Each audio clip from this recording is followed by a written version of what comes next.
Welcome to Back Pew Bioethics, where two LDS bioethicists discuss the collision between Latter day Saint theology and real world controversies in science, healthcare, technology, and beyond. And today is our general conference special, so that encompasses the beyond part of our little spiel, I think. Um, yeah, so Absolutely. Conference special. Everyone's got to do a conference special, right? I think so. If they can do it, we can do it too. Now, how well we do it is a different story, but we'll see how it goes. This conference was an interesting one in the sense of like all the big announcements happened before conference, which seems to be a thing that's going on now. It used to be, or at least for the last few years, I was like, let's watch general conference to see how To see everyone's what's, Sunday's gonna yep, change. yep, totally. And now that's all announced kind of beforehand, so we get that all out of our system, I guess. I don't know. How do you feel about that? Like, do you like that conference is more focused, or do you miss like the Um, announcement parts? I found myself thinking beforehand, oh yeah, I wonder what temples are gonna get announced. But then I was like, oh yeah, we're not really doing that anymore. And then also, we're chilling on the temple thing. Generally, I think I found myself not necessarily missing it. I mean, I think it's fine. I think it's good that it's focused. I didn't really see a reason for them to be part of general conference anyway, other than it's like the fanfare. It's kind of Yeah. fun. But yeah, I didn't find myself missing it, and I appreciated having something good to think about while I was listening to a conference on double speed. So Yeah, instead of having to think about how to do 20-minute Relief Society every week. I I'm excited. I think that that's not even gonna be this crazy thing. I think it's gonna be let's have a discussion Yeah. for 20 minutes and then let's go to the next discussion, which I think hopefully I think will go well.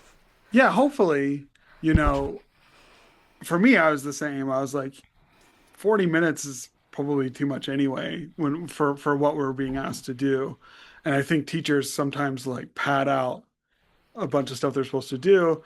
And I was in a weird spot because so I'm in our stake Sunday school presidency. So like my one of my and what I was tasked with was like,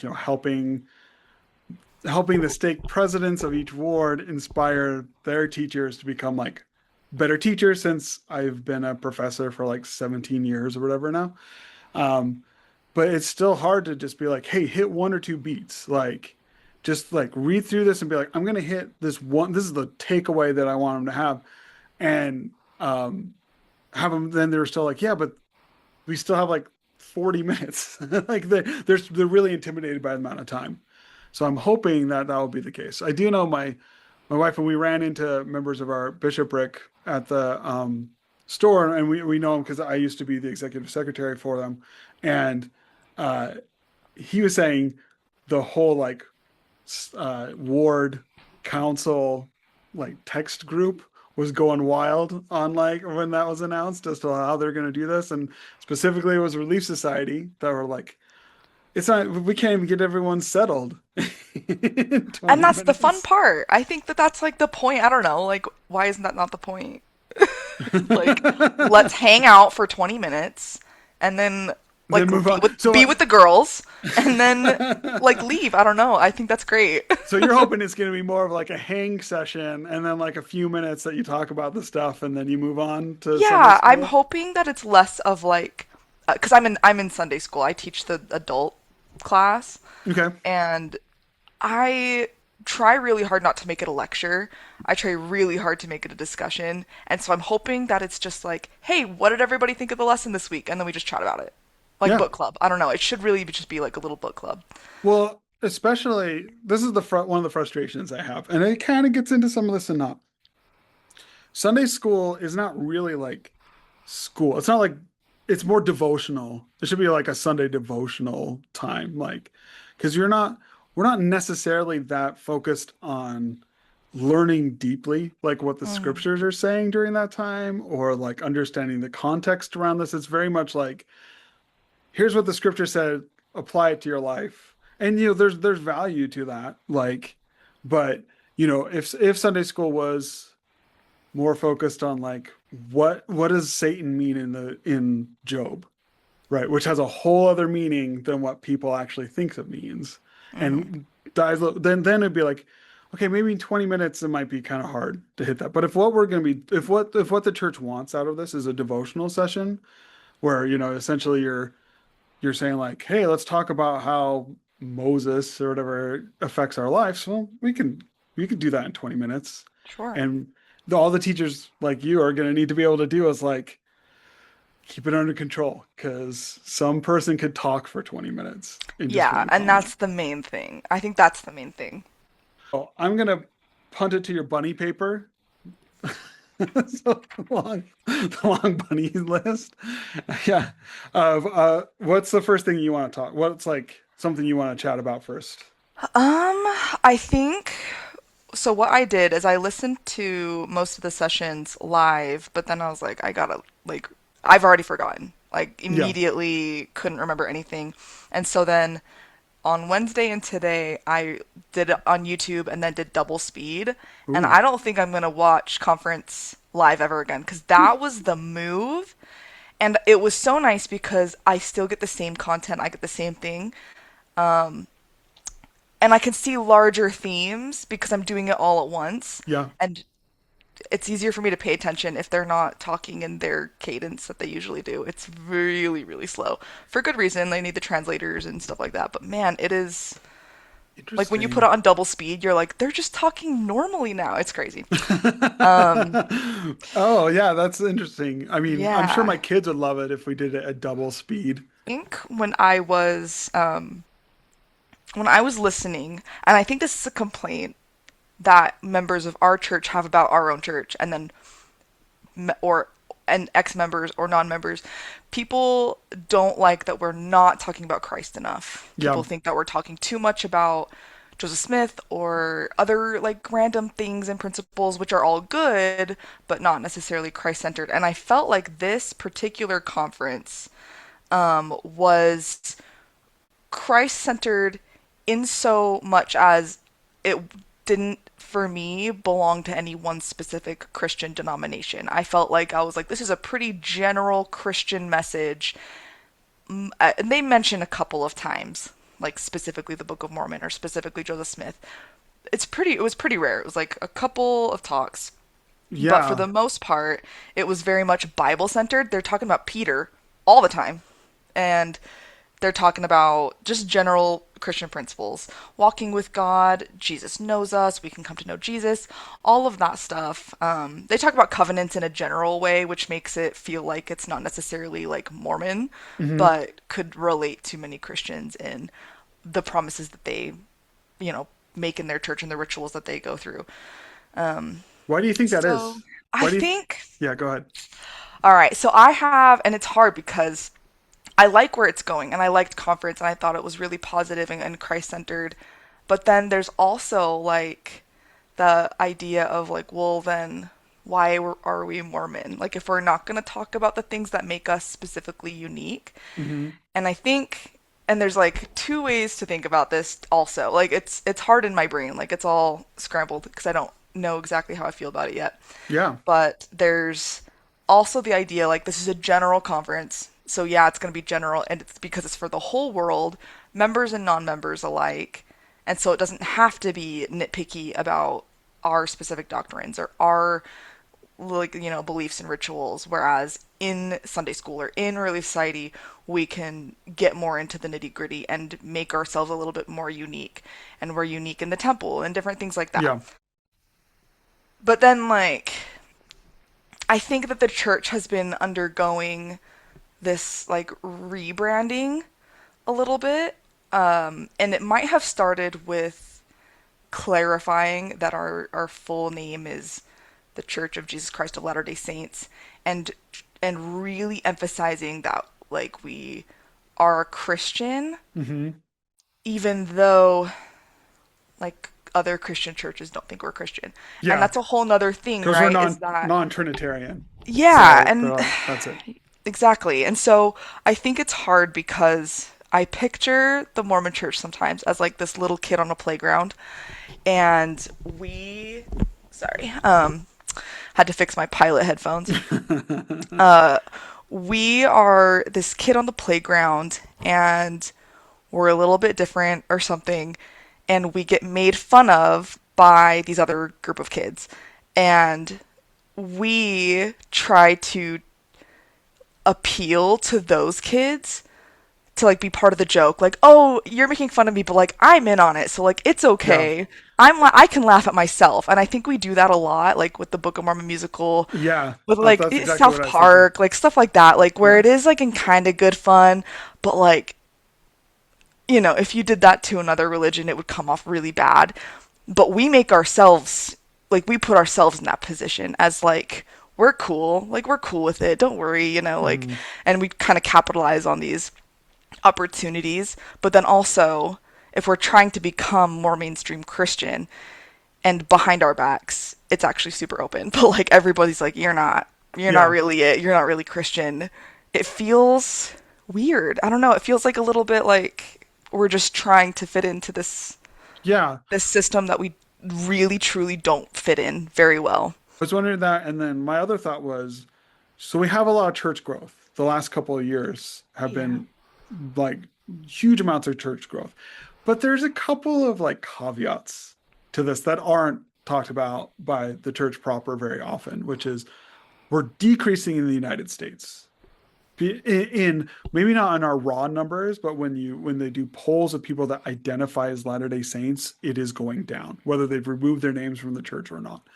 Where we're rising up more is in places like Africa. And I'm wondering if part of this is also just like not like tricking people or anything, but just like, okay, we're starting because a huge chunk of people that have joined, like if we just start talking about collab, they're not going to know what the heck we're talking about. Like if, and also like alienate people, but like we need to start with just like the everyday actual praxis. I'm going to be fancy in the way that I say this. So not just the practice of it, but putting this into practice, the theory into practice of the church is fairly basic Mm-hmm. Christian principles. You know, if Christ is a separate being or part of a co-substantial God, doesn't really make much of a difference when it comes to how I treat the poor as a follower of Christ, right? Yeah, I think and that was something that struck me too was the growth that we had through converts.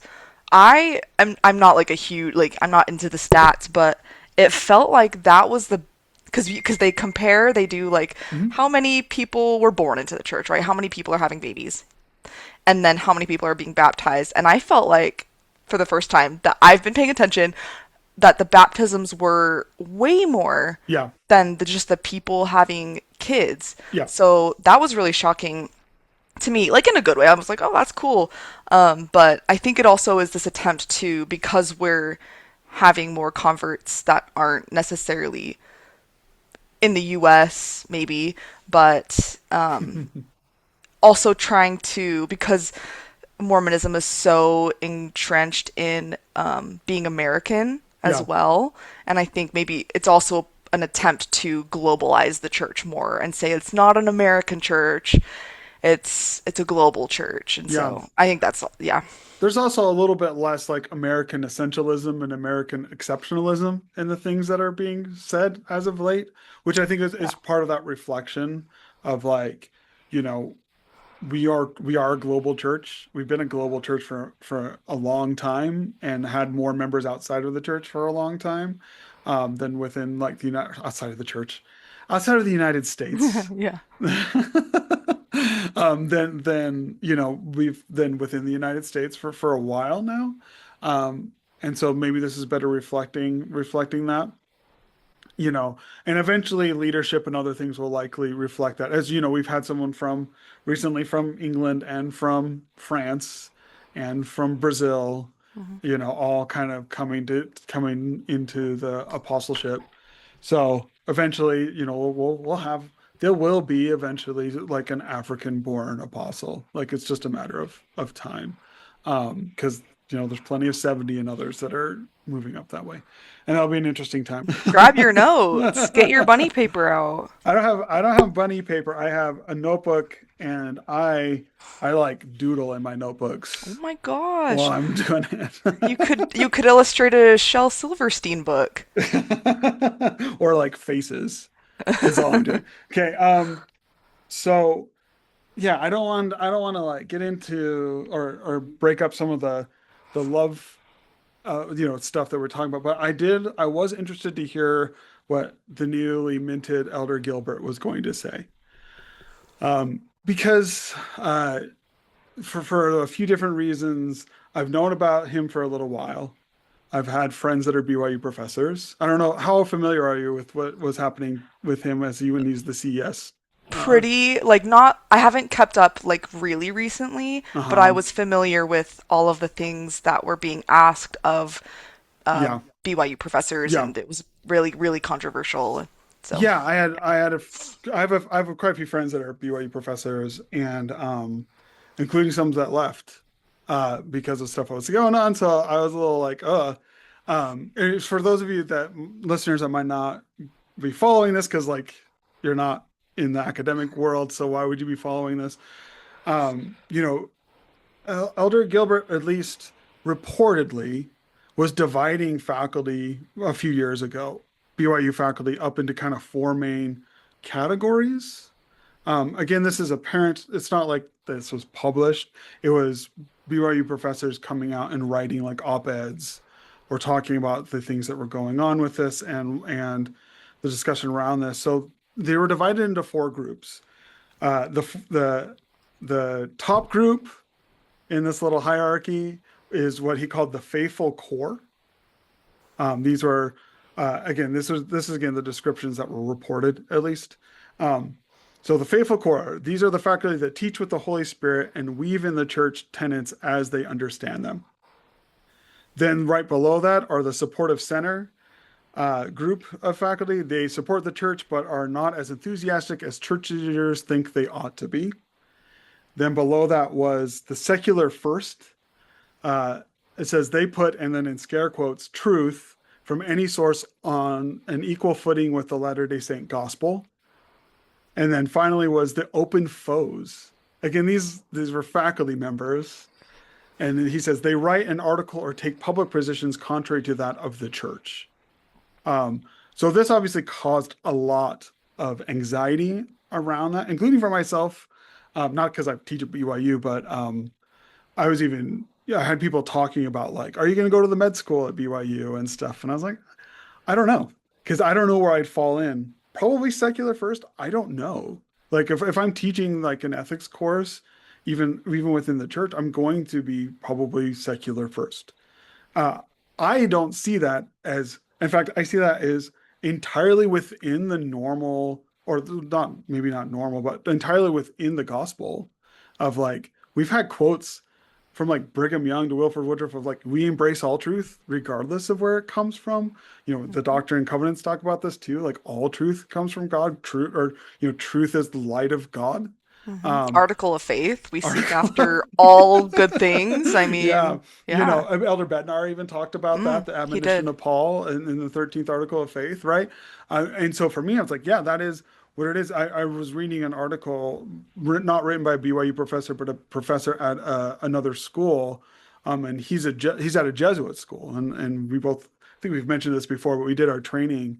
You're doing your training right now at a Jesuit school for your doctorate. Spiritan, actually. Oh, it's not Jesuit? It's Spiritan, yeah. Oh, well, I apologize to the It's Spiritan okay. You're like all school. good. Yeah. I'm sure they So get it. I did mine at a Jesuit. So these are Catholic universities. Jesuits are an order that are very education focused, for those that don't know. And he's saying like, these are places that have faith. There was a cross in every room that I was in, but like allow that kind of balance a little bit differently than what BYU seems to be pushing toward. So that's just a long thing of saying, like, I was a little anxious to listen to what Elder Gilbert was going to say because he'd also been talking. I mean, he could have been taking a bullet for what he was asked to do as CES commissioner, because he was asked about this a lot after he was called as an apostle, and he was talking about this as a big tent church. The members, he's at least in rhetoric, it seems like they're making a distinction between like a BYU professor or like a church employee versus like just a member of the church. Which fair enough. Almost every religious group does that, including, even for like doctors working in like certain hospitals, they do that. Elder Gilbert talked about, I'm going to pull my notes up. So he talked about this, like different ideas of like the people that don't feel like they measure up, or the people that are feeling alienated. So he had like those who don't feel like they measure up, those who doubt. Um, and he talked about like the world pulling people out of the church, which I thought was an interesting way of thinking about that, because the stats are a little bit different for some of these things. Um, and so I pulled up some stats on this. I'd done it before. I'd actually given a talk a little while ago using some of these stats. So in February of 2025, like the Pew Research Institute did like a huge like in American study on like people that are religious, which included any trends within like our church as well. And some BYU professors looked at those trends, and what they found was that the people that are the most extreme in their politics are the ones that tend to leave the church, regardless of what side they are on, whether they're far left or far right. They tend to leave the church. Um, and the BYU professor said, like, quote, their political identity supersedes their religious identity. Um, and this is actually talked about in a few different conference talks about, I Mm, think, about like yeah. where your identity is coming from and where it ought to be coming from. We can get to those too. Um, what what I thought was interesting was other research has shown that like in evangelical churches, people that are leaving the church at this point are not leaving because of doctrinal issues, right? They're not like, oh, surprise about like our stances on on any of these, on abortion or on LGBTQ things or any of that stuff. They're some of them might still disagree with the church, but they felt like there was place because like there was other aspects of their spirituality beyond just like immediate political questions, except for they said that most of them left because their churches had become, quote, political clubs. Not clubs like they're hitting you with it, Yeah. but though that too, I think. But like that it was like there's this in group, and there's an assumption like that you're part of this in group, and if you're not, they did not feel like they were being pulled out. They felt like they were being pushed out by members of the church. And when you look at surveys of younger Latter-day Saints who are either like questioning or have left the church, overwhelmingly that's what they say as well, is that they feel like they were not wanted. Like that people, if they said anything or if they found out anything about them, that they were like, you do not belong here anymore. You should leave. Is how they're feeling. Whether that's fully the case or not, that was the feeling that they had. When surveyed, 70% of people that leave any organized religion still believe in God. And most of them still hold on to most of the tenets of the church when it came to like the everyday ritualistic kind of stuff, right? They're being kind of pushed out for other reasons, or and so I don't know how you feel about like the rhetoric around this, or if you think it's important, but to me, like I feel like that's an important caveat that we should be talking more about. We talk about this of like they got insulted or like they started reading stuff and maybe we need to be better at being Christ-like or maybe we need to be more open with this. But what they don't talk about is like in that sometimes on that ward level, they're feeling like they are being asked to leave Hmm. and they're like, okay, I'm taking off. So what are your thoughts on some of that?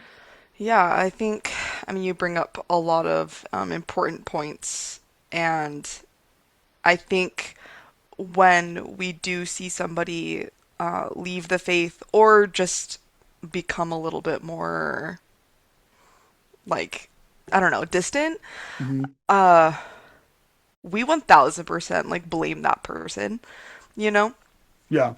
And just like even rhetorically, like we say like, well, okay, so like you said, like that person was offended, and then they like we like victimize that person, and in a way that's like, well, you could have chosen to just not be offended. Yeah. The choice is yours. It's all about choice. Hmm. Um, And very when that's really rarely, convenient. Yeah. yeah, and very rarely is it the choice to not offend. Yeah. Right. It's Yes. don't be offended, but it's like, well, that's not the whole story there. Somebody was offensive at some Yeah. point here. Absolutely. And it doesn't have to be, I think um and I haven't gone to church outside of Utah in a long time. Hmm. Um but I think that I think that a lot of people say, well, this is just a Utah thing. And I don't know if I necessarily agree with that because I think Mm, anytime you're in an in group, whatever it may be, like it could be a school club or it could be a church, anytime you're in that in group, it's a natural reaction to not want to disturb that in group or yeah. any of the culture of that in group, the beliefs, the vibes, anything. You want to protect your in group. That's like evolutionary. Like we want to do that. But our church tells us not to be, not to fall to this natural man instinct. The point is to not be, evolutionary or natural. The point is to transcend that and just be a better person and not just instinctual. There's nothing inherently wrong with the way that Elder Gilbert talked about it. And I think I appreciated, I should say, the way Mm-hmm. that he addressed that Yes. over and over again. I think that it's an important thing we need to hit on the head over and over again. This is a big tent church.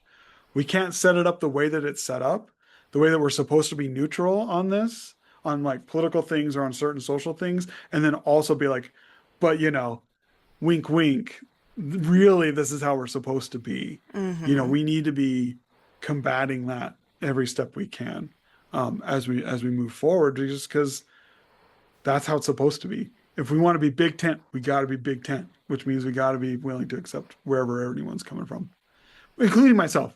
I want to like Mm-hmm. scream at every like person that I politically disagree with and be like, how can you look at all of this and come to the conclusion? To me, that math is not mathing, but I need to be more willing to step back and be like, this is a big tent church. We're supposed Mm-hmm. to have people from all sorts of different viewpoints coming together as one body in Christ if we're going to, be talking Peter and Paul. Yeah. And we can't say the foot can't tell the eye that it has no need of it. We all need each other to help with that. So I thought that was a good one. I was surprised or not surprised. I was pleased with the way that Elder Gilbert's one went. Um, and so okay, I mean, in reality, they could pull just somebody, anybody could talk at general conference. It's not like you Yeah. have to be some level to talk at general conference. Um, so I think it'd be good to hear more. I think the women that were speaking, at least from my own viewpoint, did amazing jobs Yeah. talking through this stuff. One thing too so maybe like 12, 13 years ago, maybe even longer, they did maybe an experiment where people could speak in their native language. Yes, I remember that. It was before my mission, Okay. and I remember because Elder Suarez spoke in Portuguese. Yeah. And so, Yeah. my family were like, "Where you're gonna speak Portuguese," and I thought that was so cool when they did it, and then they never did it again. I know maybe So, maybe it was just too hard to do the live translation and all that kind of stuff. But I do wish it would actually remind me of my mission like several years before that because I was in Southern California. We would do state conference, and as you walked in, you got regardless of who mhm. you were handed a headset Yep. because people were going to be speaking in Cambodian, in English, in Spanish, in like Tongan, in Samoan, like people would just give the talk and because we had all those different specific wards that spoke those languages in the stake, so like they'd start talking and you'd see like half the audience put a thing on and someone would do live translation for you, and then someone come up in English and you'd take it off, and and another group of people would be. Mm-hmm. I was like, that was really cool. Like it really did show, because language is like such a software of how we think through stuff, Yeah. and maybe I'm missing something a little bit here and there, but for those people, like having it spoken in like your own software language, like that you don't have to be jumping all these other hoops through, had to be amazing, especially because most Mm-hmm. of the time it's in English. Yeah. So, yeah, I do kind of miss that. The Sunday morning conference, President Oaks gets up and talks. Like Yes. my kids were kind of like, "Whoa, this is weird." Like the prophet only talks at the very, very end. And I was telling them, "Oh no, it used to be, and when I was a kid, the prophet would speak at the end of like every session." Mm-hmm. And then it was like President Monson and others would at least give it a welcome talk and a closing talk, and then usually one in between. Obviously, they used to always talk in priesthood session Right. too, That's right. and in the General Women's or General Relief Society sessions, which have all now kind of gone away. Mm-hmm. So you don't get it with that. Um, but I was listening to President Oaks. Do you have any, before I give my thoughts, do you have thoughts on what President Oaks said in his session Yeah, and the Sunday morning. Sunday morning? Um, Yeah. I was pleasantly surprised. And I think it's because I had a notion of President Oaks as being a certain type of way, being maybe a little harsh, Hmm. perhaps. Um, and and so I was pleasantly surprised with what he was talking about. Talking about resurrections for everybody. Like it doesn't matter who you are, we're all going. So I don't know. I think for me, that's like a really big sticking point because why, if we're all going to get resurrected, why should I care about you doing what you want to do with your life Mm. when we're all going to the same place essentially? And then maybe some of us are going to break off into some little groups and do other things. But at the end of the day, we're all resurrected and we're all deserving of resurrection and Christ's love and Christ's atonement. And So, glory of and some kind and or another. exactly, and some glory where you will be so happy. Like you, it's gonna be great. And so, I think for me, sometimes when I see, and it could be LDS people, it could be, whoever, but people who say, well, I don't think that you should be doing this behavior, but like, why? I don't Yeah. know. Like, I've never gotten it because it's like, it Within our doesn't church, affect it's a little different anything. because, yeah, we believe in a universal resurrection, as President Oaks was saying, and that's a cornerstone of our theology. Yeah. We also don't believe in hell the same way they do. I know we have our own little like side quest version of Outer Yeah. Darkness, but that's still not necessarily like conscious eternal torment. Um, it's instead of it's like lesser degrees of glory, but it's not even necessarily punitive when you look into some of this stuff. It is like where you would be most comfortable. Hmm. Whatever life you've kind of developed for yourself, that's where you're going to end up when in the next life. And so you're trying to develop a celestial life If that's what you want to if do. that's what you're going And if you for. don't want to do it, then that's okay too. I Yeah, don't know. there's other stuff. There's lots of different ways. Not that we're not like Unitarians in that Hmm. sense. Like there is Yeah. obviously like parts of this that happen, but there is some, well, just like in the gospel, like there's so much you can emphasize in different ways. Because yes, we have commandments, and yes, we have other things, but for a long time it was like your works save you, and then Jesus kind of like grace kind of makes up the rest. And then people were realizing like that's not actually totally consistent within the way that we talk about the Hmm. gospel. Like it is a grace first thing, right? Like, and then we do acts to kind of make ourselves want to become a celestial person versus like saving ourselves from hell. Yeah. Because we don't have that easy binary, uh, it makes it a little bit more difficult to kind of talk about this. Because, other Christians will be like, yeah, they're going to hell. That's why we care about it. And we Yeah. don't want our kids to go to hell with them. Yeah. Or we're trying to save them, if we're going to be generous about it. Like we're trying to save them from like an eternity of hellfire. Hmm. Um, and we don't have that Mm-mm. same kind of And conviction. we don't even have the same notion of heaven as like Mhm. this like Protestant, wave. We don't believe in the same things. And so when we talk about even heaven, it's I think it's I think we're so stuck in like this Protestant like viewpoint of like, oh, it's heaven and then there's hell, but even though we don't really believe in hell. And so I think when it comes to that, it's about breaking the Christian mold a little bit. And I think that's where it could be really unique and powerful to be a little bit Mormon for a second Yeah. when we're talking about what we actually believe about resurrection and the afterlife and all of that is that there is actually something very unique and I think it's pretty cool about what Well, happens after yeah, and what matters, right? and what Like matters. in and not that I'm trying to like necessarily stack up the gospel a certain way, but like universal resurrection is a cornerstone more so than other potential like unique teachings within our church, right? Because you don't without degrees of glory and without rejection of a literal binary heaven and hell and without universal resurrection, like those things inform everything else that goes down, um, and ought to inform like our everyday actions, which is what I think President Oaks, at least in Hmm. my Yes. reading, I don't know how to say this, of my viewing of what he said, it was he's connecting that to like how we ought to treat each other in this Yes. world, right?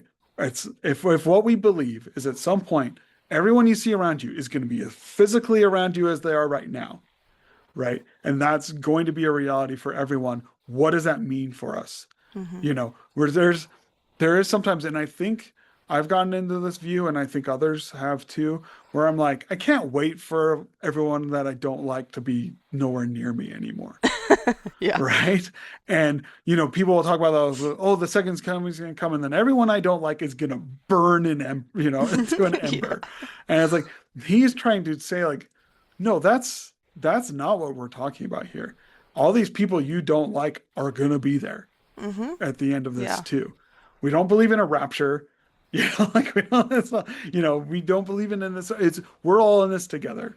Hmm. And I thought that was a really interesting way to ground this. So, because President Oaks has in a few when he was Elder Oaks before, especially talked about civility, Yeah. talked about the need for us as a community and as a polis, I would say, like as a political body. And I think him as the lawyer brain would probably say something similar. Like we need to pull together on this, not apart from each other. Otherwise it's going to not be the program we want. Because he kind of went from that to like Samaritans that were isolated. Mm-hmm. And what he said wasn't just, and I think this was an important part. I think at this point, most of us know, like, yeah, the Samaritans were not considered like purely within like the gospel covenant in those times, but they were also isolated.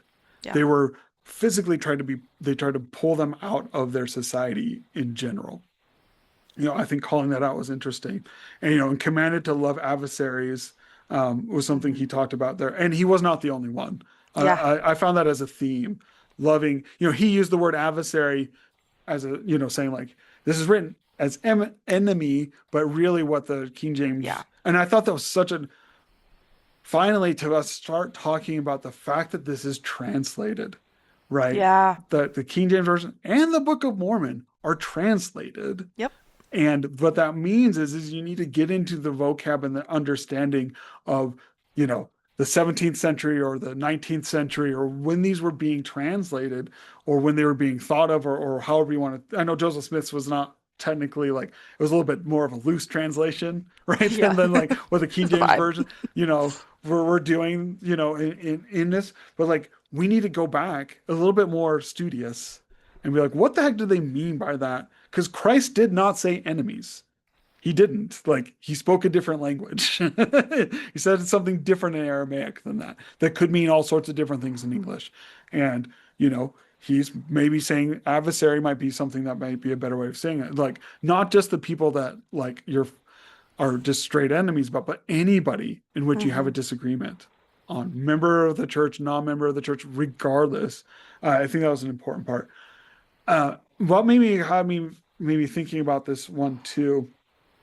Well, so I just got done a few weeks ago grading a whole bunch of student papers. The bigger parts, the rubric would hopefully help guide them of like, this is where most of the points come from. One of the bigger parts where the points came from was identify your blind spots and note and identify your biases. Like, what are your biases against those that disagree with you or those that espouse the same Mm-hmm. arguments as that AI does? And I had a student who was not a member of our church but was Christian. Um, Wrote in that section that they cannot be biased because they are Christian. And basically saying like any bias that I have is not really a bias. It is a product of Christian love. That student got a That's wild. 0 on that part. Yeah, that's wild. Oh my That is gosh. not true. Like it is untrue. Otherwise, Christ wouldn't be telling you to love your adversary. Like obviously, before you can love an adversary, you have to You also have to have one. have an It's adversary. very Nietzschean. Yeah. Yeah, I know. Yeah, whether we're talking about being or becoming before essence, or we're talking Nietzsche, which we could talk more about. But like, you have to have an adversary in order to love your adversary. You have to have biases and blind spots in order to be willing to say, like, in order to be humble. You cannot be Mm, humble if you yeah. think that you don't have biases and blind spots. And it got me just thinking about like both with what President Oaks said, but also what Elder Cousset.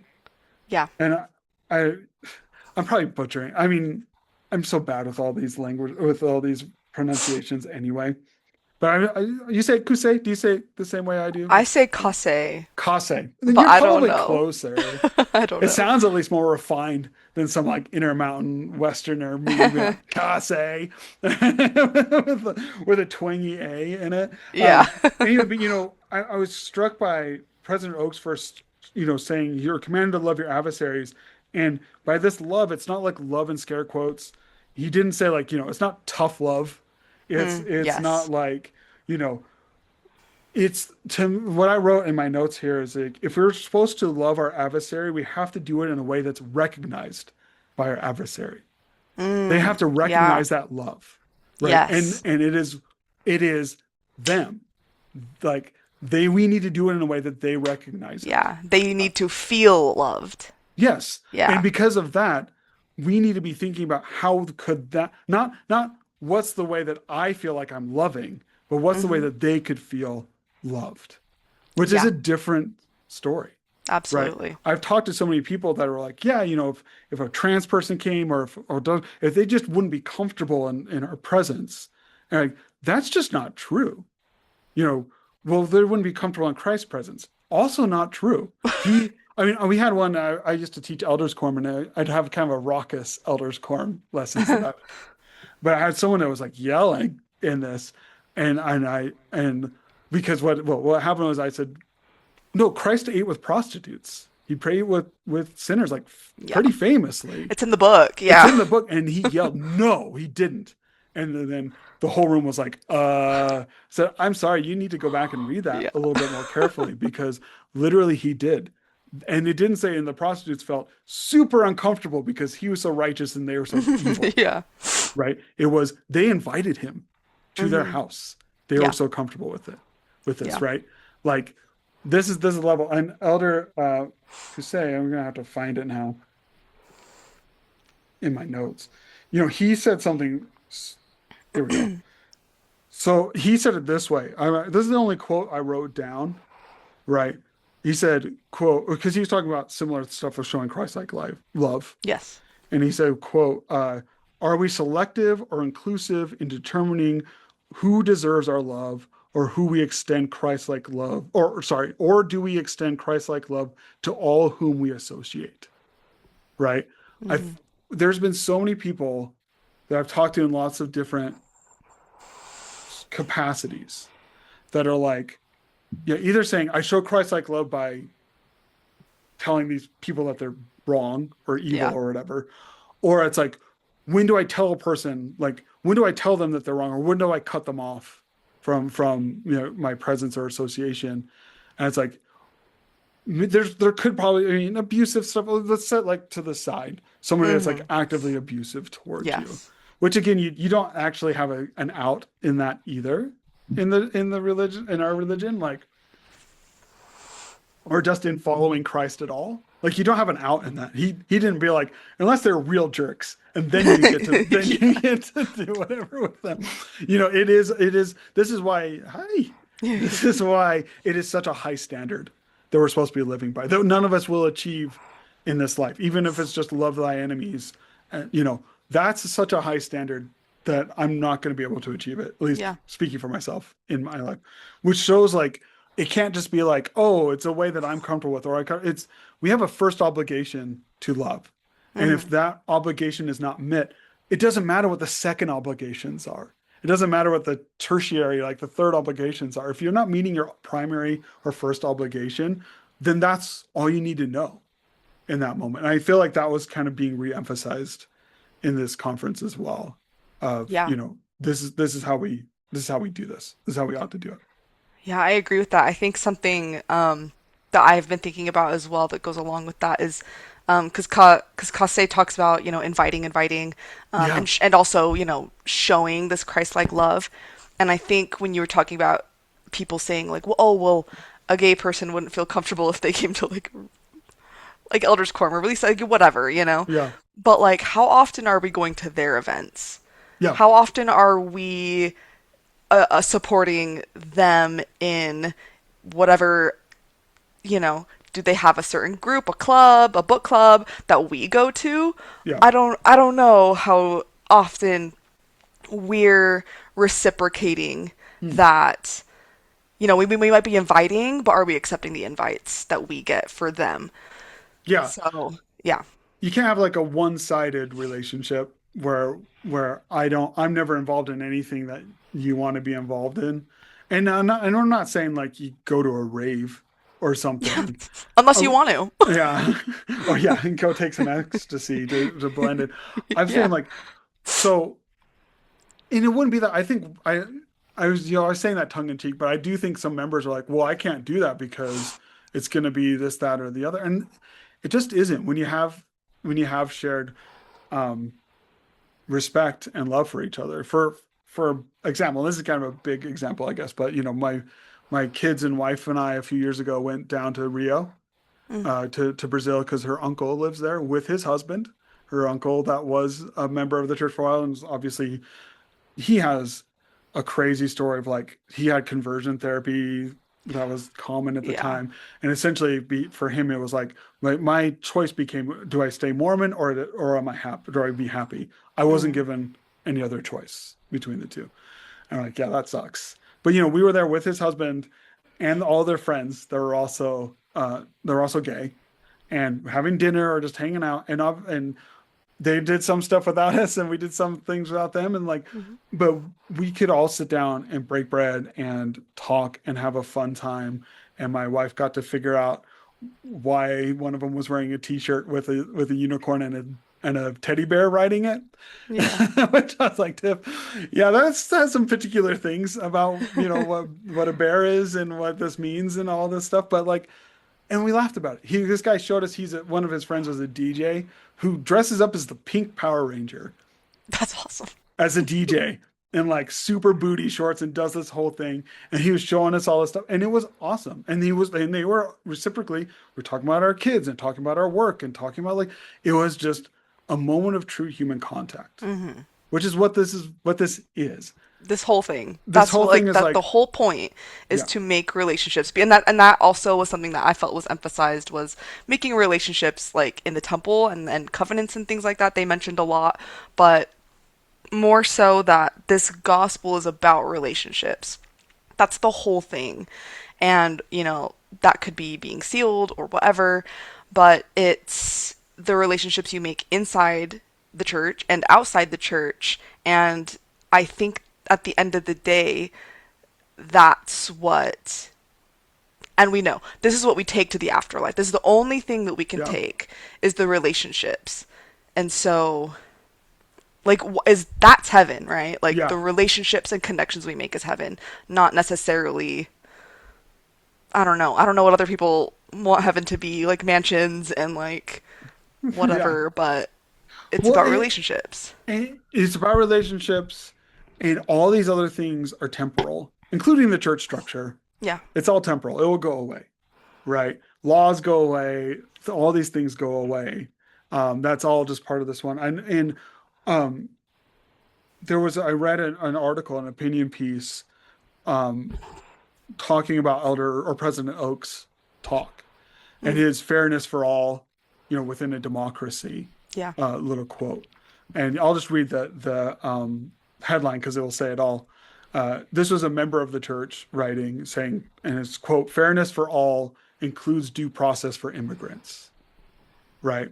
Yeah. And the reason that stuck out to me was like, I wrote down several times. To me, that's crystal clear. I'm wondering, Hmm. like, what other members' experience of that is. I'm Mm. not trying to say like, oh, we're so much better or whatever Yeah. than them, or because I'm sure there's stuff that like they're thinking of that I'm completely missing when it comes to this idea of fairness for all. But like to me, again, well, first of all, using the word democracy can be triggering for some people because they're like, no, it's a republic, which doesn't mean anything. Like all republic means is we don't have a king, right? Then you have to decide what form of government you have, which is we're a constitutional democracy. We're, republic, but like that's what we are. So I thought that was interesting to talk about this. But fairness to all is like a Rawlsian like level. And so I shouldn't go into jargon, but like John Rawls like level of who's a philosopher, a political philosopher who talked about like equal being, egalitarianism was what he did. That's an egalitarian statement. Hmm. Fairness for all, it's is even though it seems like pretty, on its face, but like if we're talking about fairness within a political structure, that's due process. That's what due process literally means. Like Yeah. nobody is like everyone is equal under the law means that everyone has to have due process in there in what they're doing, regardless of what their legal status is right now. I've talked to so many members and so many people that are like, if they're here illegally, we need to have them removed. Okay. How do you know that they're here illegally without due process? How do you know Hmm. if you're just rounding up groups of people Yeah. who's here legally and who's here illegally? Right? It's not, it's if they don't have appointments and some or appointments in front of a judge, which doesn't seem to be happening, then how do you actually know any of this? How do you know that someone's violent or nonviolent? How do you know this is not an immigrant that we want to have here?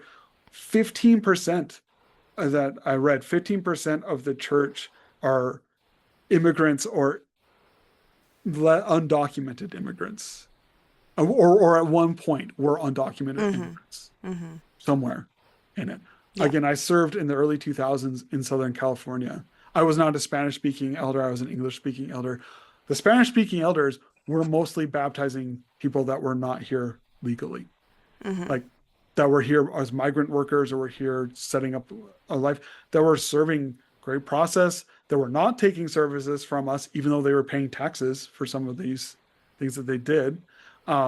Like it is a big part of the church. And I don't know. What are your thoughts? Do you think that any, like, do you think that we're so divided that like politically that people just pull completely different statements or different ideas out of this thing that on its face, to me at least, says one thing? I don't know. What are your thoughts on that? Yeah, I think and I've always struggled with this too because when I also hear fairness for everybody, I think of like the bishop's storehouse and Mm, how we as a church are striving towards like the city of Enoch. There were no poor among them, and yeah. well, what does that sound like? I don't, it doesn't sound like capitalism, but regardless, I Well, and if you're think, going United Order, it's yeah. like literally, it almost is Marxian Oh in the way yeah. that it's written, with the way Yep. that Doctrine and Covenants, even before Marx, is written of like, you know, to each according to their need, right? Like Yeah. that's Marx. Like that's Mhm. what he talks about in that, and that's what this is. I'm not saying that it's the one and the same. I'm saying like some of the basic tenets of like, obviously you need to give people the stuffs of life to an extent that they can like survive Yeah. and thrive. You know, Elder Bednar talked about, this as human flourishing, which again, Hmm. my, Yeah. our philosophy Aristotle. training is like, oh, we're talking teleology. We're talking like, Hmm. which is like ultimate ends for what human beings are. And he's like, this is about joy. It's not just enduring isn't just about, Yeah. gritting your teeth. It's about joy. And that's what teleology is. It's like, what is flourishing? And flourishing on its basic level is at the very least having enough to survive. Hmm. Then really it's to thrive. Like, Yeah. sorry, I didn't mean to interrupt you, No, but no, no, yeah. no. But okay, so like really quick, I'll put a pin in what I was just talking about. On that point, me and Matt just started watching Into the Manosphere on Netflix. Oh, I haven't started watching that yet, but yeah, Yeah, we got about halfway through, and then we got tired and had to go to bed. yeah. But and it reminds me, and I was literally talking about this because it's these two young men he goes to talk to who are highly influenced by one of these like red pill influencers in Miami. And they're talking about how men, the male, is not meant to be happy. Like he's meant to suffer. And that's how he makes value for himself in the world. And I like look at Matt and I'm like, that is so opposite of like what our church teaches. Like it's literally in the scriptures, like men are that they might have joy. Yeah. Like that's so integral also to our earthly experience is that we like are here for a good time and we're also here to also be better Hmm. people, better beings.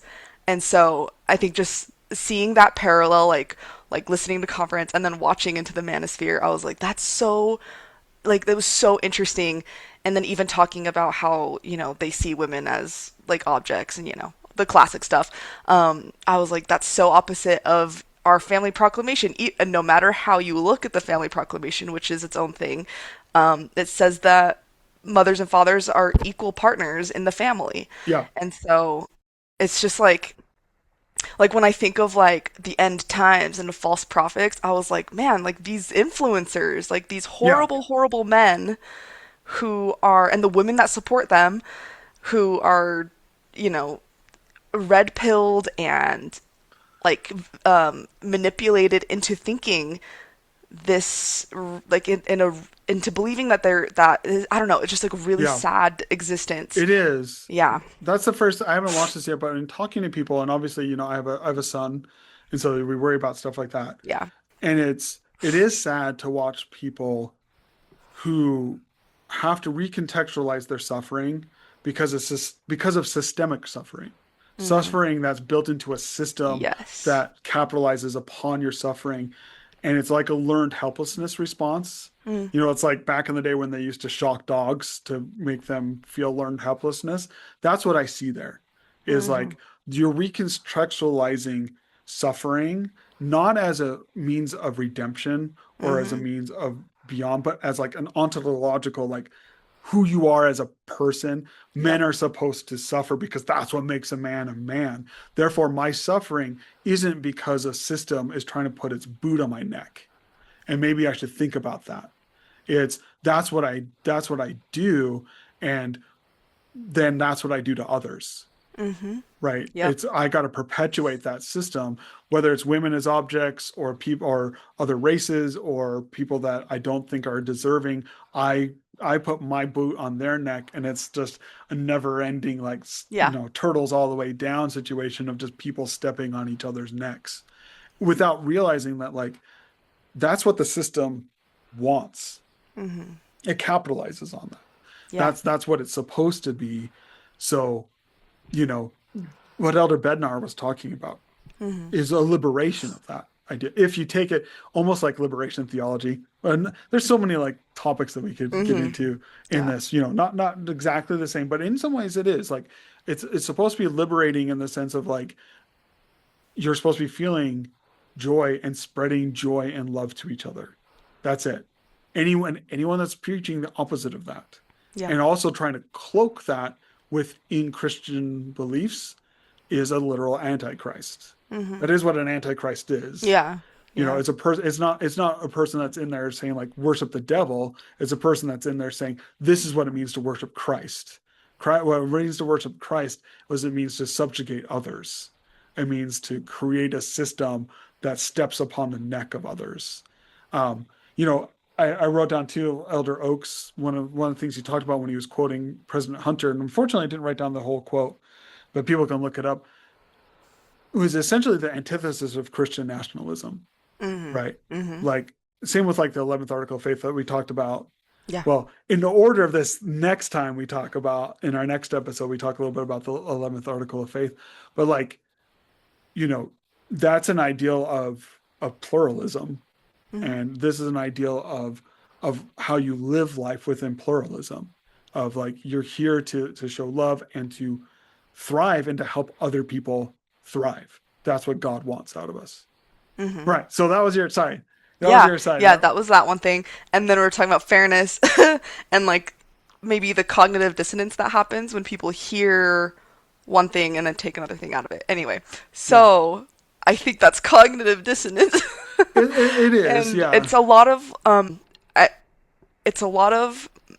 mental gymnastics to for me, right?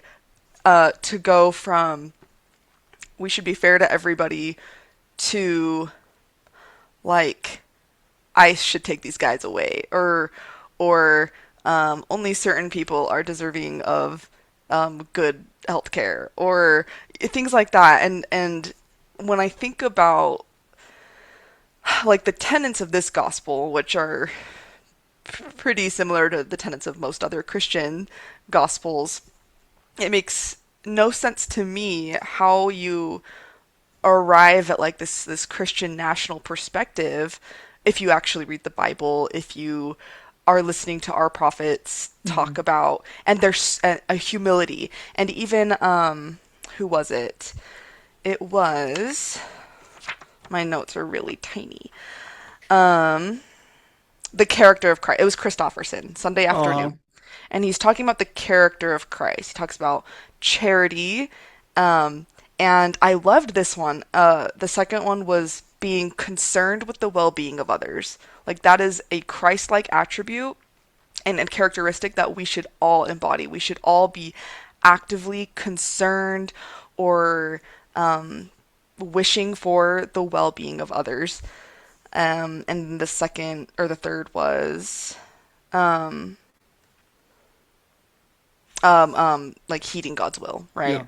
So I Yeah. think with Because yeah, Elder Christofferson, like, I can't remember if he said it this way, but my notes on that were saying like he defined virtue as fidelity, essentially. yes, yeah, Fidelity to God and others, mm-hmm, right? Which is an interesting, like, partially Aristotelian way of thinking about virtue. mm-hmm, Part of like how Aristotle might set up saying this both as like a habit that you embody, but also like you're supposed to model virtue off of somebody. mm-hmm, And if you're a follower of Christ, there's no better paragon of virtue than Christ. So I was like, yeah, Elder Christofferson basically wrote a like quasi Aristotelian like yeah, argument for virtue ethics, for like how we ought to be behaving in the world, which is emulating the characteristics of Christ. I do like that idea of virtue as fidelity, right? mm-hmm. As like That's cool. loyalty to God and and his children, right? So, anyways, yeah, keep going. That was great. Yeah, yeah. I just thought that was I love how I emphasized that we should all be concerned with the well-being of others. And like you said, you cannot be humble if you don't think you have a bias, right? Yeah. And when I look at all of these men who are up there giving their talk, they are so opposite of everything that the manosphere is, or nationalism, just toxicity. And I love that Oakes even mentioned that the world is toxic right now. He like used our like kind of like Hmm. millennial Gen Z language of like it's toxic, and I just yeah I love the contrast of what we believe actually as a church, how we should behave versus how the world wants, especially men, to behave. And again, like defying the natural man, transforming yourself, transforming into a different creature. Again, was another theme that I enjoyed in this. Yeah. comfort. Actually, I think there were multiple talks over and over again that hit the theme of the problem of evil and the problem Mm. of pain. Yeah, Um, yeah. so this is I'm I pulled it up just to get everyone on the same page. I know, Callie, we're on the same page, but like these are when we say like problem of evil and problem of pain, these are actually like philosophical arguments that have been happening for thousands of years. Um, right? Like so basically it's a question of if God is all powerful and all knowing and perfect and good, why does the world contain so much suffering and wrongdoing, right? In other words, if God could stop all evil and he knows that evil is going to happen, uh, why doesn't he?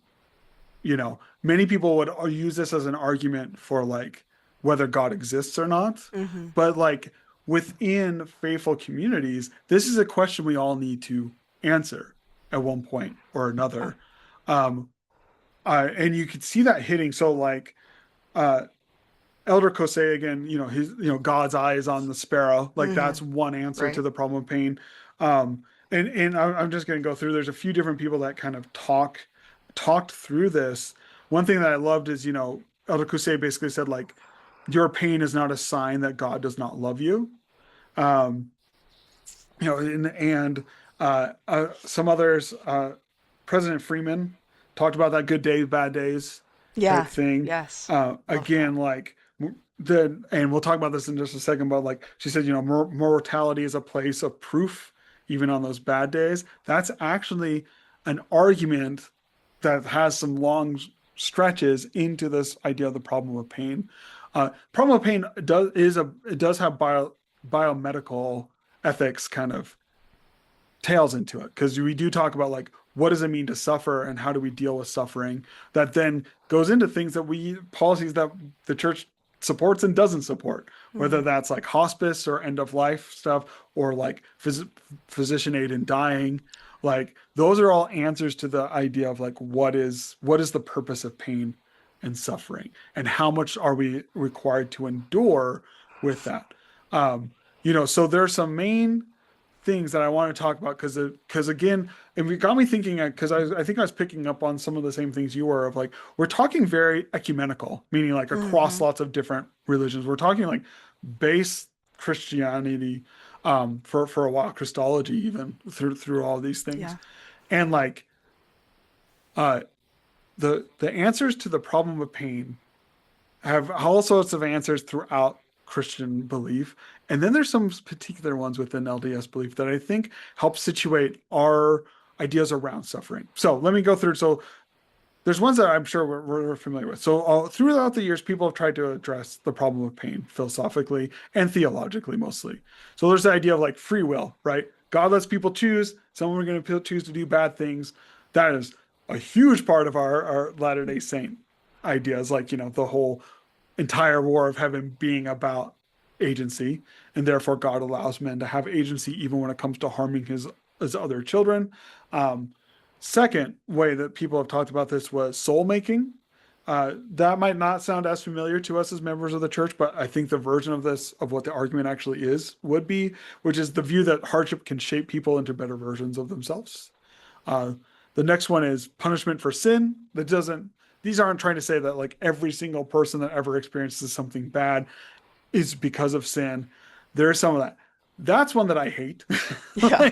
And I think is Boo. the antithesis of Christ, who's saying like, why is this guy blind? Right? Yeah. Like, and it's like, well, who sinned, him or his parents? And he's like, nobody sinned. He's here Hmm. so that you can watch me do this miracle. Right? Like that's one that's very Calvinistic and like Hmm. one that's lost a lot of favor. Two other ones that I think that I heard within the conference talks, and then we can talk a little bit more about LDS ones, is like um, greater good, higher order goods. Like sometimes we don't know what good means. There can be goods that exist outside of our own mortal Hmm. conceptions of what good is. And therefore, God could still be acting on our good. We just don't understand that yet. And that corresponds to kind of the last one, which is called skeptical theism. And that is not what it sounds like. It is basically the view saying like we may not be in a position to know what God's reasons are, and we shouldn't presume Hmm. to think that we could be. So when you think of like the problem of pain from like a Latter-day Saint perspective, what are some of the ways that you think that we address the problem of pain or problem of evil? Um, to me, well, just as an aside, this was the last day I ever went to Institute at Snow College, was the Uh-huh. day that when we were talking about this exact problem in Institute, and then, there were a lot of like weather disasters going on at the time, like lots of flooding and stuff in Uh-huh. like the East Coast. Uh-huh. And one of the girls in that class stood up and said that maybe those people deserved it, like Oh, children. And I like got up and left. I was like, never again. And then yeah, like yeah. I never went back to that class. I was like, I'm Yeah, this is my sign to go. that's like, and this is gonna show my age, but that's like Pat Robinson being like, New Orleans was flooded because of gays, or there was a he even Yeah. said like, and this one I think is actually evil, but not the hurricane, the earthquake that hit Haiti a long Mm, time ago. You didn't remember what he said about that? no, I don't He want said, to. well, I'm you get scared. to, and so does Yeah. everybody else. He said that that was because of the slave revolts when So they used dumb. voodoo to overcome the French in the 1700s, and that this was God's punishment for that. That's Like crazy. that level of maliciousness in trying to address the problem of pain, the it is the two wrongs don't make a right level of this, being like just adding more pain to the pain and suffering already being experienced doesn't get rid of pain. Hmm. It's a coping mechanism. Yeah. It's a, well, I don't want to face this in a more like deep way and be like, well, maybe rain falls upon the good and evil. I Yeah. want this to be a place of a vengeful God that always is striking against those that I don't like, Hmm. Yeah. right? And so anyway, yeah, that makes me think of all that stuff too. So no, I do not think that that is a coherent answer within the Latter-day. No, I think most people would not agree with that. I don't know where she came from. Like, that was crazy. I I think it's one of think, those times yeah. where like culture can overrun Yeah. theology. And like if you live in a household or an area, I can see where you can come from with that because of the way that sometimes people talk. Yeah, I mean, it's About crazy. does as soon as you start talking about like the deserving poor or the undeserving Yes. poor, that's where you're at. It's the next logical step. Yeah, the next Yeah. logical step is like, well, then God made, if there's people that are deservedly poor, then like they obviously deserve it, which means like God has to have lost some sort of favor there, and it's a punishment. Like Hmm. it makes perfect logical sense if once you start down that path. Of course, that's not what Christ says or what anyone's ever said. There was no such thing as like deserving poor or undeserving poor. Mosiah, when he says like, give all to the poor amongst you, wasn't like, except for those welfare Yeah. queens, Yeah. like, make sure they don't buy soda with your money because Yeah, God forbid. you know, we don't want those kids to feel normal. We want them to make sure they know they always feel Hmm. ostracized and that they're always Hmm. taking my money. Like that is not what any of this stuff says. That's stuff that we're adding on top of it. Anyway, Hmm. okay, not an Yeah. answer. No, not an answer. I just had to say that because Yeah, it weighs on me all the time. Yeah, I think that the way that the LDS usually deal with the problem of evil is that we're put here as a it's a proving ground, right? yeah, But I think there we're put here and we go through life and life happens to us and we choose how we react to it. And that comes with agency. I think where that gets in the weeds a little bit is that there's people who obviously don't have a choice yeah, about how life happens to them or if life happens to them.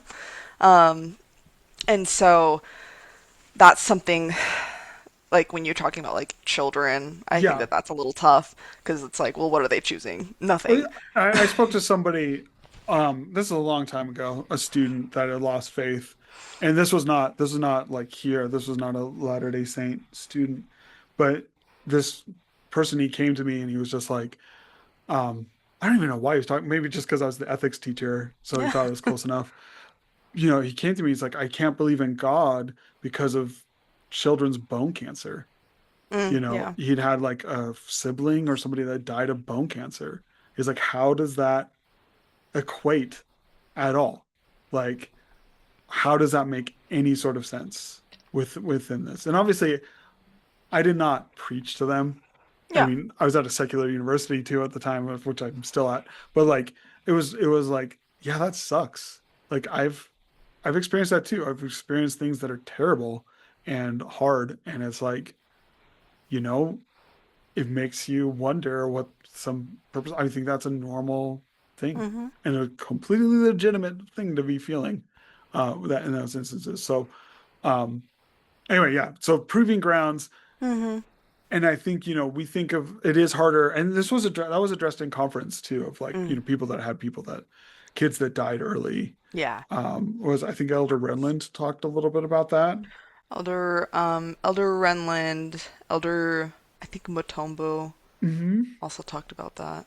Yeah, Renland talked about Paxton, like a friend, Yep. a His grandson grandson. It was a that grandson, yeah. with a deletion, Mm-hmm. within his genome, which obviously meant like he had a life that was probably filled with a lot of pain.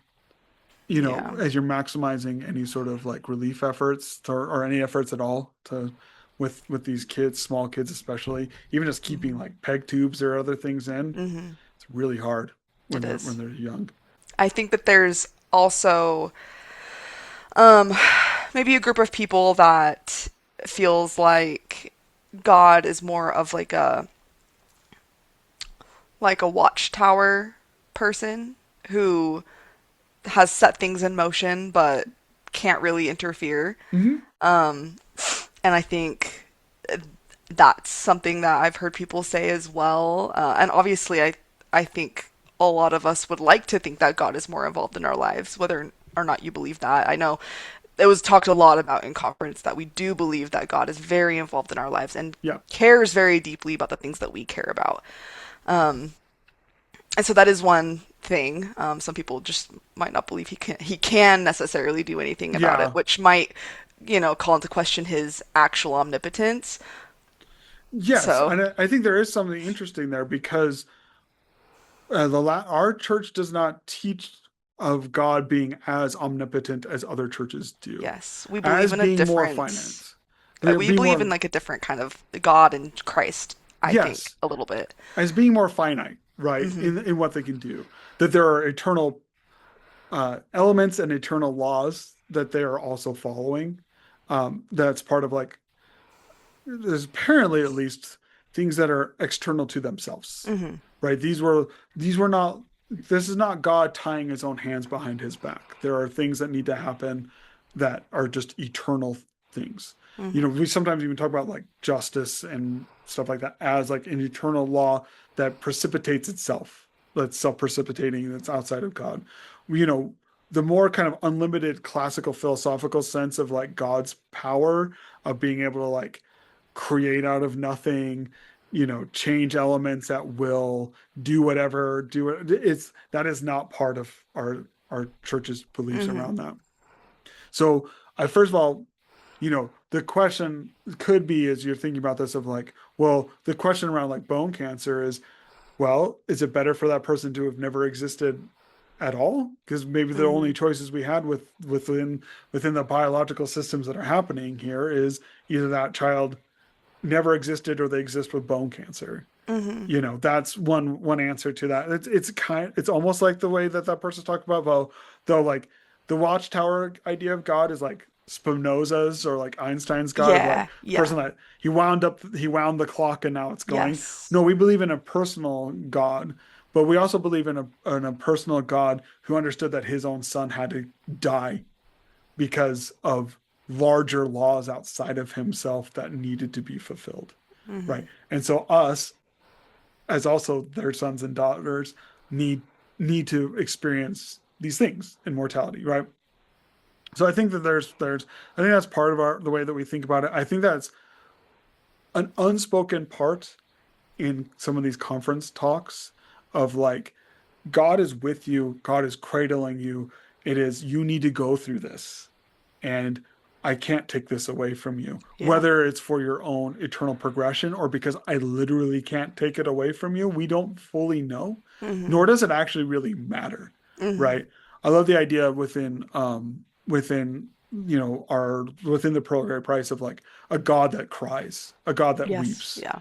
a God that has emotion, that is sad about the things that are happening to his children, even when he's the one that's supposedly doing it. Like, he's weeping because of like he's got to flood the earth in with Enoch in the Pearl of Great Price, which is obviously a very outside of the way that the Bible presents God, Yeah. especially in the Hebrew Bible. But like, that's how we personify God. A God, and in all honesty, in some ways, that's what I prefer. I prefer a God that's going to be there with me through these hard moments that isn't that maybe can't like can't do anything about it Yeah. because like that makes him more of a father because Yeah, I've been there. I was gonna say, yeah, you like with your own kids, you can't cause something to not happen, Yeah. I can just because life happens. I can just And be there and yeah, try to contextualize it for them and do everything within my power. But like to me, that makes it more of an actual paternal relationship yeah, of like, yeah, this is what parents do, whether it's of kids or dog parents. yeah, We have other dog too. Like it's like I hate when my dog suffers or when she's scared or whatever, yeah, right? But it's like I can't do totally everything about that.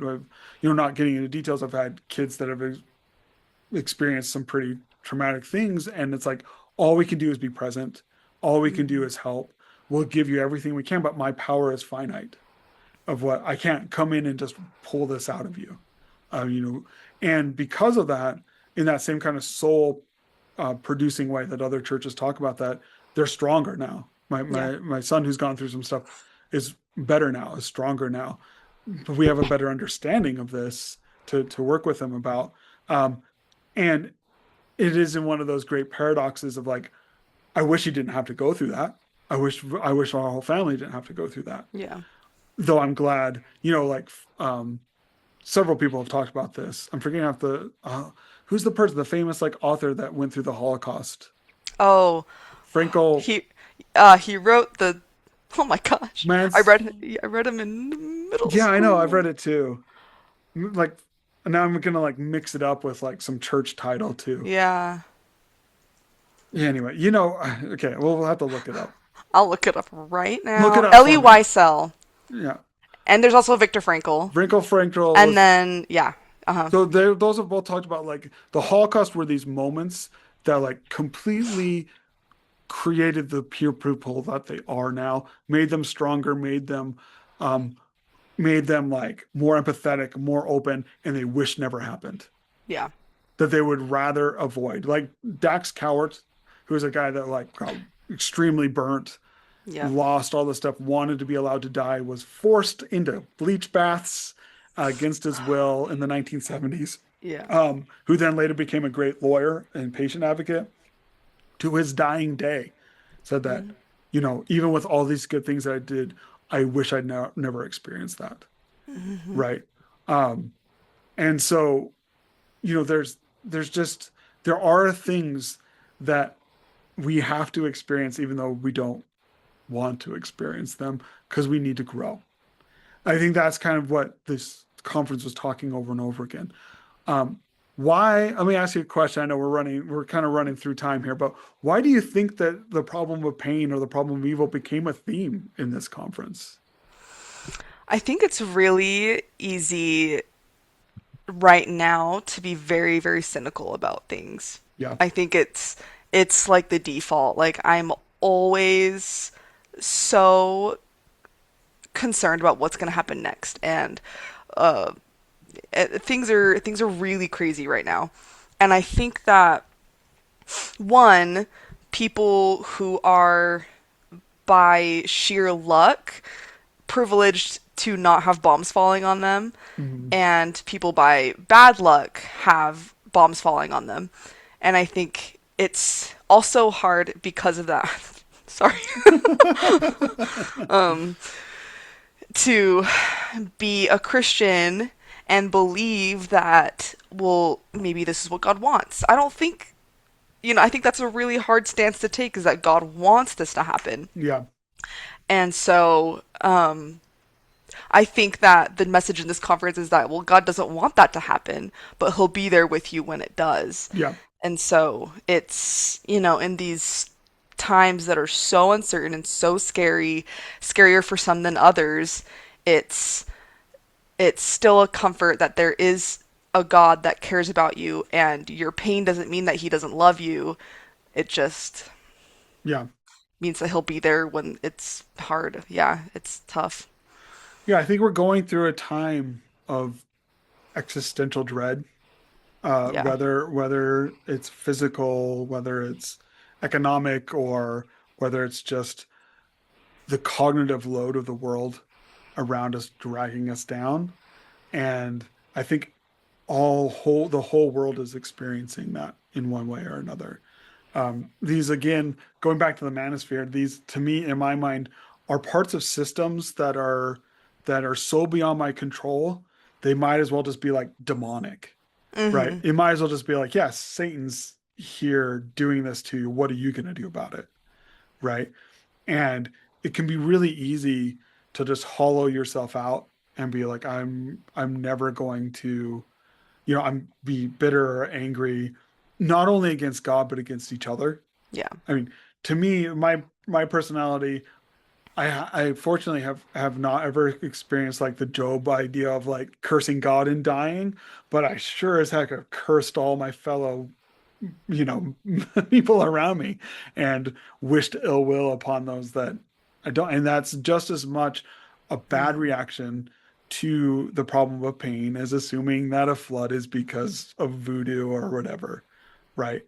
Like that's to me what I'm getting from this of like, oh, it's not just, you know, when we're experiencing physical trauma or emotional trauma or whatever. It's also just the when we're experiencing sociological trauma and other things that are happening that like we can call upon God to comfort us and help us and to have a broader perspective and to still care about the I'm not trying to say like so we just sit back and let God take care of it because that is not what the actual program is. We're Mhm. supposed to be doing this for ourselves.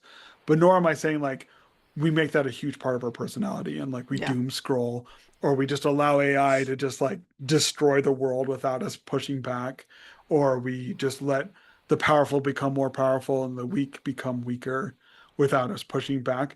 But at the same time, it's exhausting and it's Mhm. hard. And what this conference for me, one of the themes of this conference was that, again, God is with you, whether it's cancer, whether it's mental anguish, whether it's sociological anguish, whether it's just anger that you have a hard time getting over with your fellow beings. God is with you and trying to help you. And at the end of the day, as President Oaks is saying, we're all going to be in the same spot. There's a universal resurrection, so we better Mhm. get used to thinking about others in that way Yeah. and moving forward from there.